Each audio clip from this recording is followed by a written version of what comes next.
Coming up on Arirang News. Japan is to release its second batch of Fukushima water starting tomorrow, despite protests from neighboring countries and Japan's own fishing industry. To address concerns, South Korea is sending its own experts to Fukushima for the third time. Global shares fell sharply after U.S. job data suggested the likelihood of interest rates staying high for longer. South Korea's benchmark Kospi followed suit, plunging below the 2,500 mark today amid the Fed's hawkish stance. South Korea clinches another gold medal in the archery recurve mixed team event, its first archery gold of this year's Asian Games. Team Korea adds a bronze in wrestling, also Korea's first wrestling medal of the Games.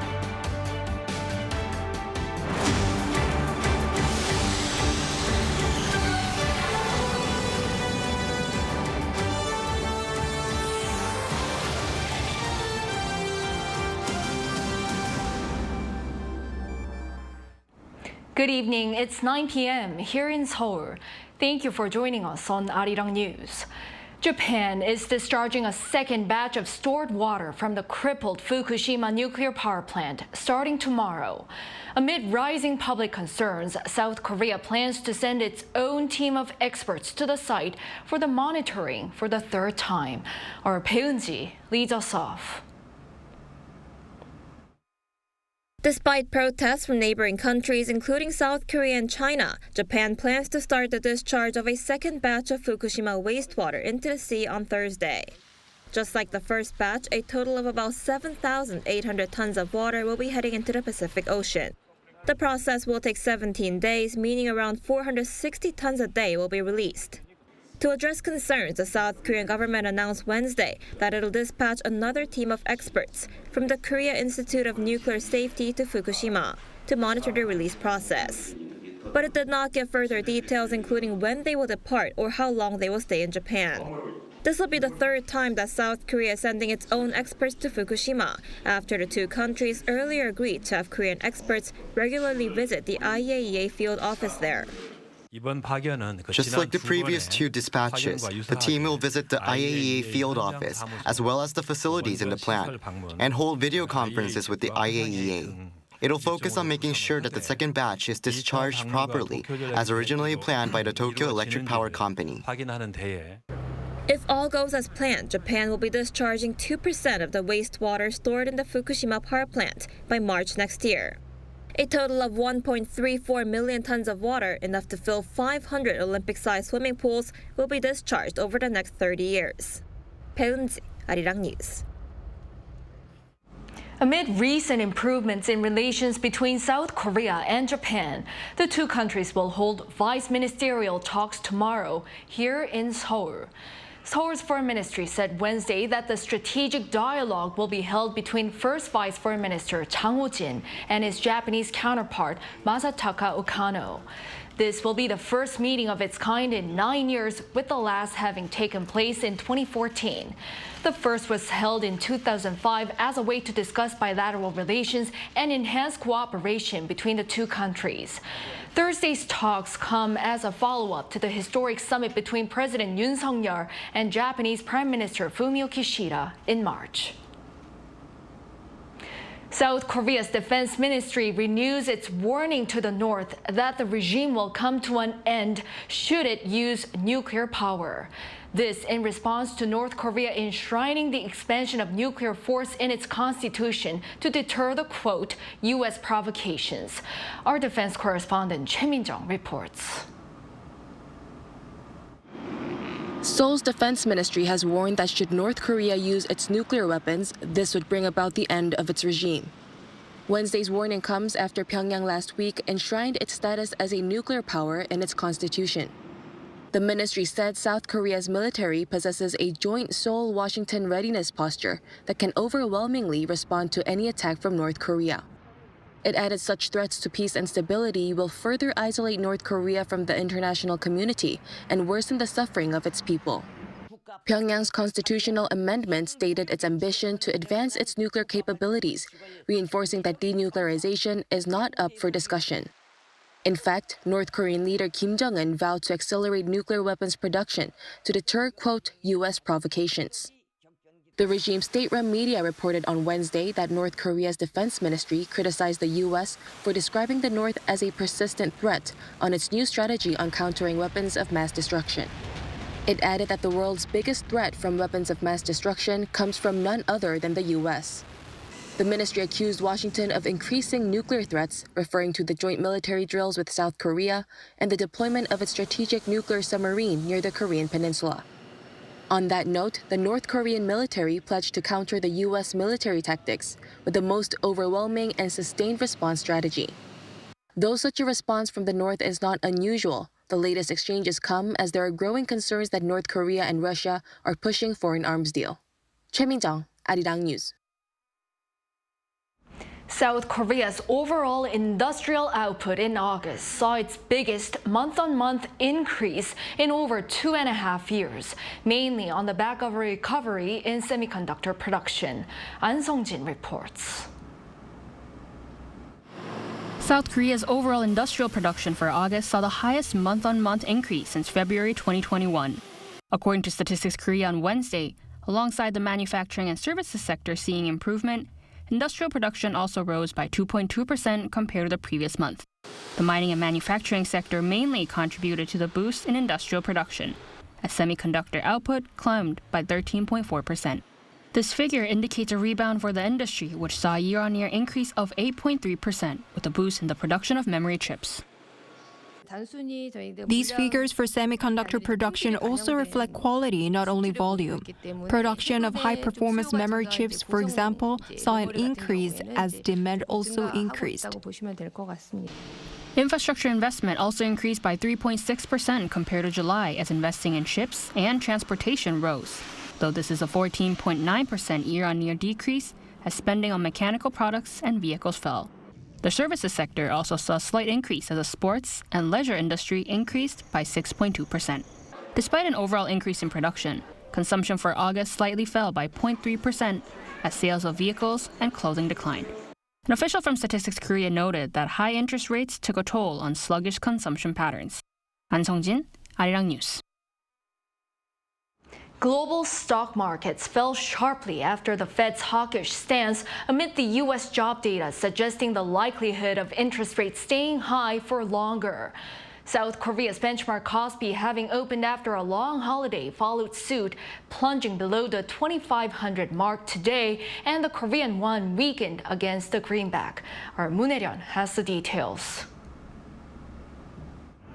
Stock markets around the world have taken a hit amid speculation that the U.S. Federal Reserve will prolong its monetary tightening measures.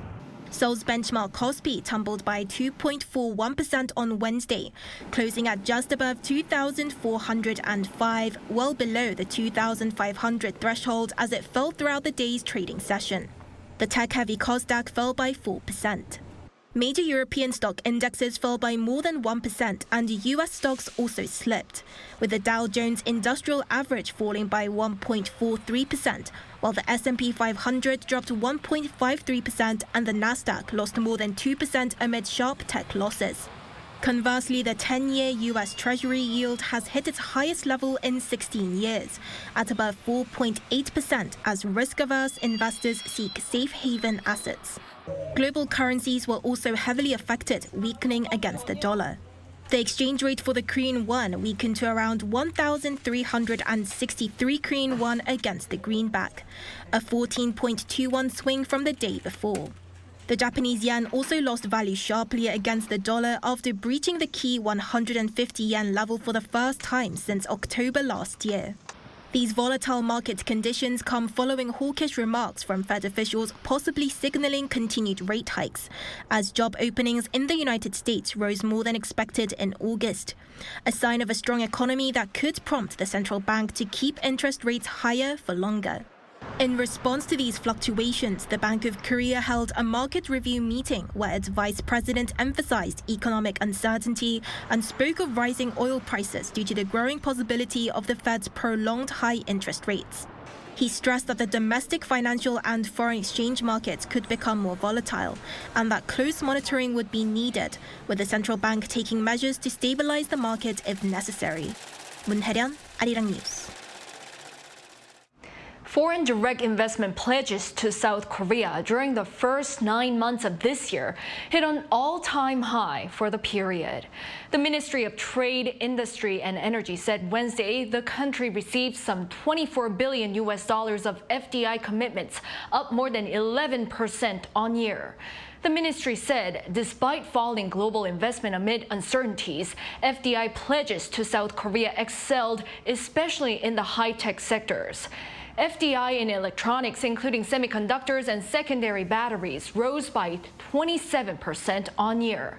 Investments in the service industries also soared, with finance attracting more than 107% and those in lodging and restaurants soaring nearly 230% compared to last year. Following the 6-day Chuseok holiday in the country, the presidential office sets the tone for its policy priority for the fourth quarter, which will center on helping the economy and people's livelihoods. Our top office correspondent Oh Soo-young explains. Supporting Korean businesses and households will top President Yoon Suk-yeol's agenda for the remainder of the year, amid fragile trade conditions and a likely rise in the cost of living.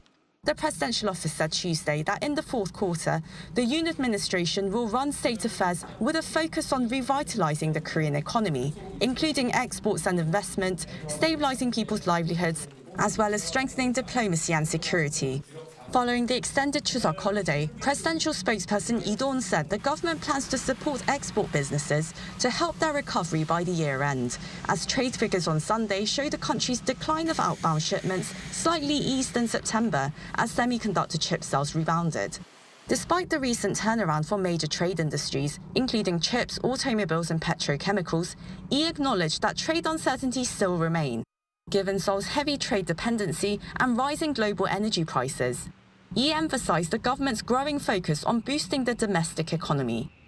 The President's summit diplomacy has continued to focus more on investment in Korea from foreign governments and firms, rather than foreign investment made by Korean companies. Key pledges include Saudi Arabia and the United Arab Emirates' respective promises to invest $29 billion and $30 billion, which are expected to create high-quality jobs for South Koreans. He added that the Yoon administration will continue to manage price levels and real estate policies that directly impact people's livelihoods.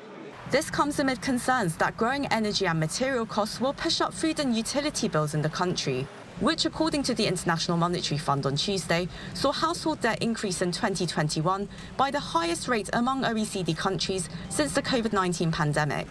Boosting the economy will be a critical task for the incumbent government, just half a year away from the parliamentary elections, with a number of presidential aides moving to enter the race over the coming weeks. A senior presidential official said Tuesday that over 30 aides in the top office are preparing to throw their hats in the ring and resign from their current positions after the National Assembly concludes its annual government audit this month. Oh Soo-young, Arirang News. President Yoon Suk-yeol has shown his gratitude to the former nurses and miners who were sent to Germany from South Korea in 1960 for laying the foundations of South Korea's industrial growth. On Wednesday, President Yoon invited around 240 former nurses and miners at a hotel in Seoul, as this year marks 60 years since the first batch was sent to Germany and the 140th anniversary of the 1883 signing of diplomatic ties between Germany and the Joseon dynasty. Acknowledging their sacrifice and dedication, he said the government will ensure they're better taken care of, especially with the recent launch of the Overseas Korean Agency, as some still reside in Germany. Back in the 1960s, some 20,000 South Korean nurses, miners, and nursing assistants were sent to Germany as part of efforts to earn foreign currency.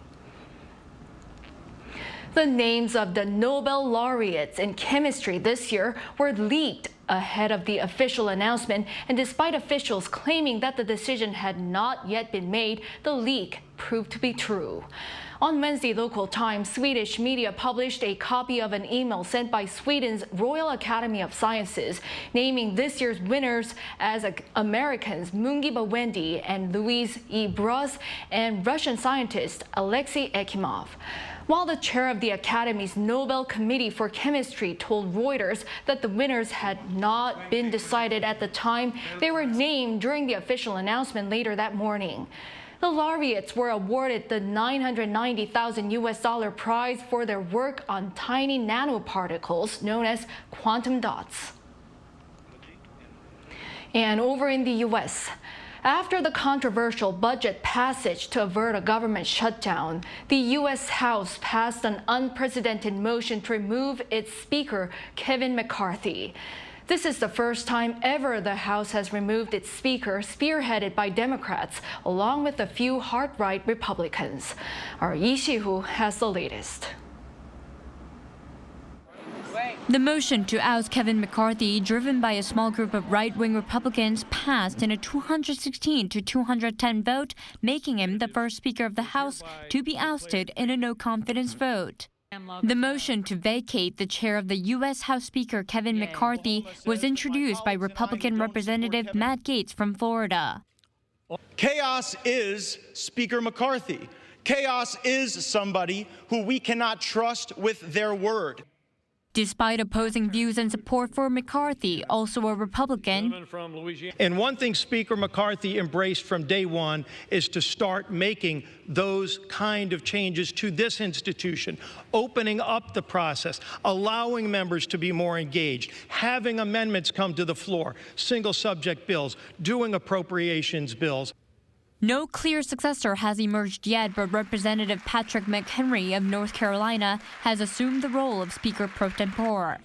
The ouster was set in motion on Saturday when Mr. McCarthy averted a government shutdown by passing a short-term funding bill with the help of House Democrats before it passed the Senate and was signed by President Biden.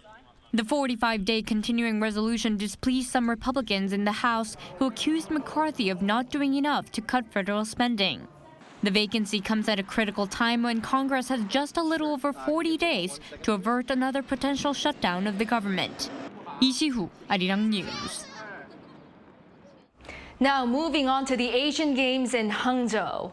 South Korea has won its first archery gold medal of this Asiad in the recurve mixed team event. This comes a few hours after the compound mixed team's silver. Our sports reporter Choi Soo-hyung tells the latest. South Korea picked up its first archery gold medal of the Hangzhou Games in the recurve mixed team event on Wednesday, beating Japan in the gold medal match. Im Si-hyun and Lee Woo-seok of Korea defeated Japan's Satsuki Noda and Takaharu Furukawa by the score of 6-0 for their first Korea Asiad gold medal. It's Korea's second archery medal of the day after the duo of So Chae-won and Chu Jae-hoon won silver just a few hours earlier, losing to India in the compound mixed team final. In women's individual recurve archery, Korea's An San and Im Si-hyun will compete for gold and silver in the final, ensuring at least one more gold and one more silver for Korea. Meanwhile, Korean wrestling ace Chong Han-jae won his first medal of the Hangzhou Asiad in the 60kg Greco-Roman category. He took home bronze in the match against Islam Baklamov from Uzbekistan, winning by a score of 5-4. This is also Korea's first wrestling medal of the Games. On Tuesday, South Korea won a gold medal in the game of Go, which is known as Baduk in Korea. The men's Go team claimed gold medal, beating China. Team Korea's Shin Jin-seo, Shin Min-jun, and Park Jung-hwan won 3 out of 5 games. They added to Shin Jin-seo's bronze medal in the men's individual event and a silver medal in the women's team event. This comes 13 years after Go was last played at the Asian Games. Choi Soo-hyung, Arirang News.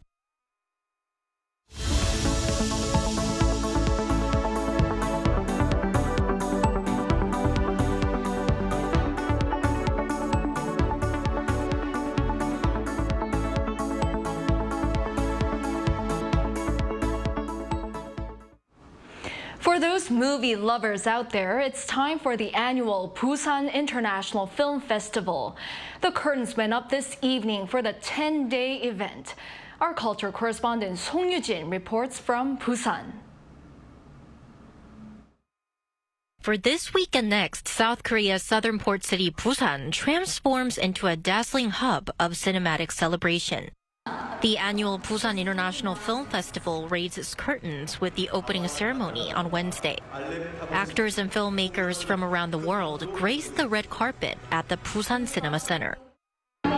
So the Busan International Film Festival, BIF as it's also known, is the first international film festival here in Korea and has also become the largest in Asia.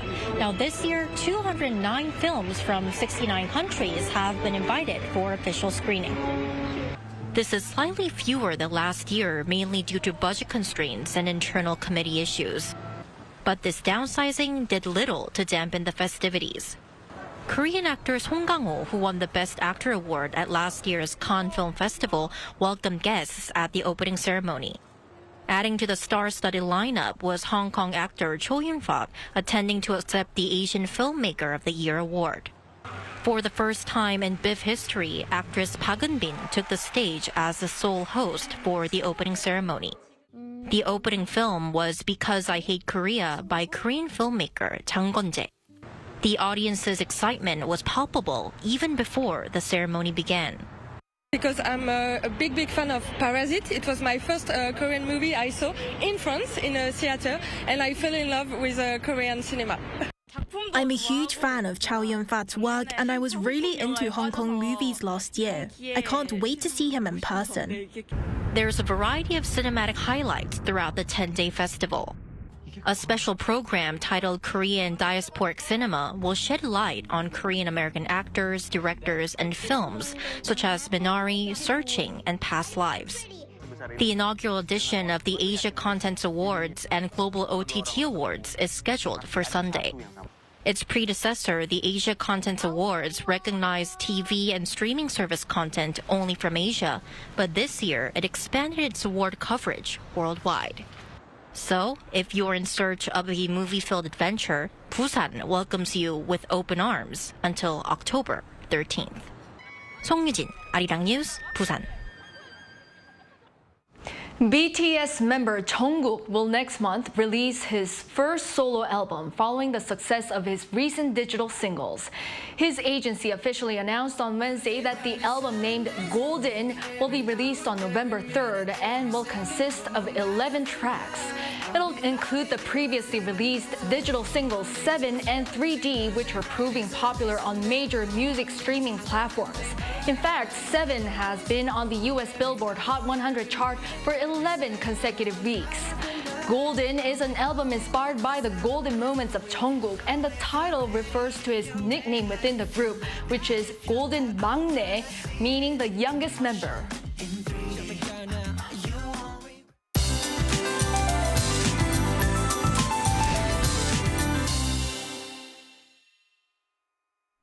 Scattered outbreaks of rainfall will be seen for the remainder of the night.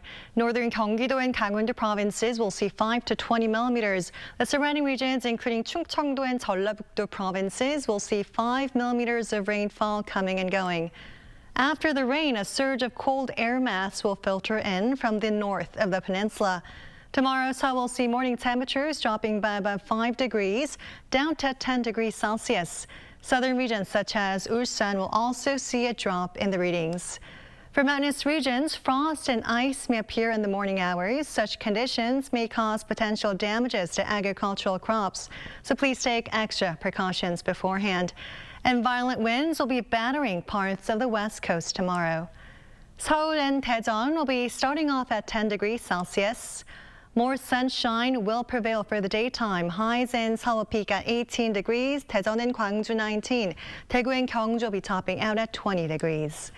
On Friday, morning temperatures will drop to single figures here in Seoul. It's all for now, and to the weather conditions around the world.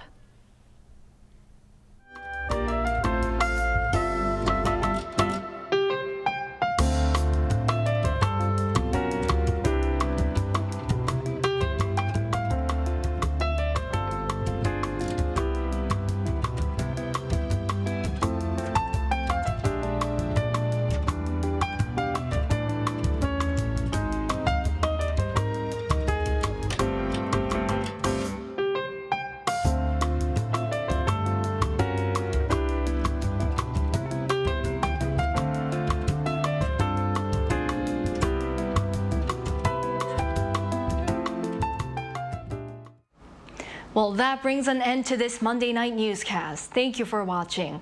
We'll be back tomorrow with the latest news. Hope everyone has a good start of the week.